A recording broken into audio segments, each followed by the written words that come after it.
Nagkita sina Senador Juan Ponce Enrile at Attorney Gigi Reyes sa kauna-unahang pagkakataon mula nang maaresto sila para sa mga kasong graft at plunder kaugnay ng pork barrel scam. Humarap sila sa korte para sa kanilang arraignment. Makibalita tayo kay CJ Turida.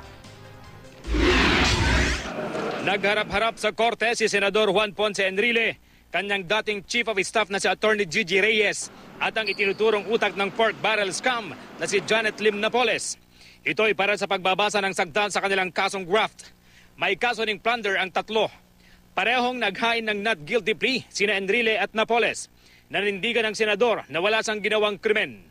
Habang si Reyes tumangging magbigay ng tugon. Kaya ang korte na ang naghain ng not guilty plea para sa kanya.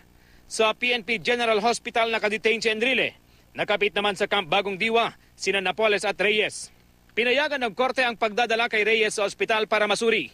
Ayon kasi sa BGMP sa Taguig, may spasm o pananakit sa kanang bahagi ng mukha si Reyes. Kumikislot din daw ang kanyang kanang mata at nakakaranas ng problema sa pananalita.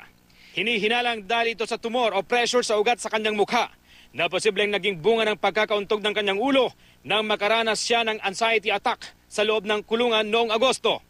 Inirekomenda ng doktor ng BGMP na sumailalim siya sa pagsusuri sa utak at ugat sa Makati Medical Center. Maging ang 90 anyos na si Senador Enrile, samot-saring sakit din daw ang iniinda.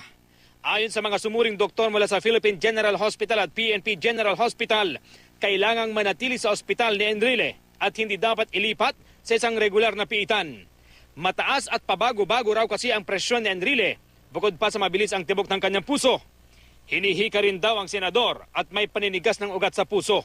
Hindi naman daw ito banta sa buhay ni Enrile, pero baka lumala raw ang kanyang kondisyon kung ililipat sa ordinaryong kulungan. Aminado rin ang PNP General Hospital na hindi sapat ang kanilang pasilidad sakaling magkaroon ng emergency sa kalusugan niya. Wala pang tugon ng korte sa rekomendasyon ng mga doktor. Mananatili naman sa PNP Custodial Center ang mga akusado ring sina Senator Bong Revilla at Attorney Richard Cambe. Ibinasura kasi ng Sandigan Bayan ang hiling ng prosekusyon na ilipat ang dalawa sa Camp Bagong Diwa sa Taguig. Circumspection and judiciousness exercised by the First Division. Nananatili namang kampante si Senador Jinggoy Estrada na pagbibigyan ng kanyang hiling na magapagpiyansa para sa kasong plunder.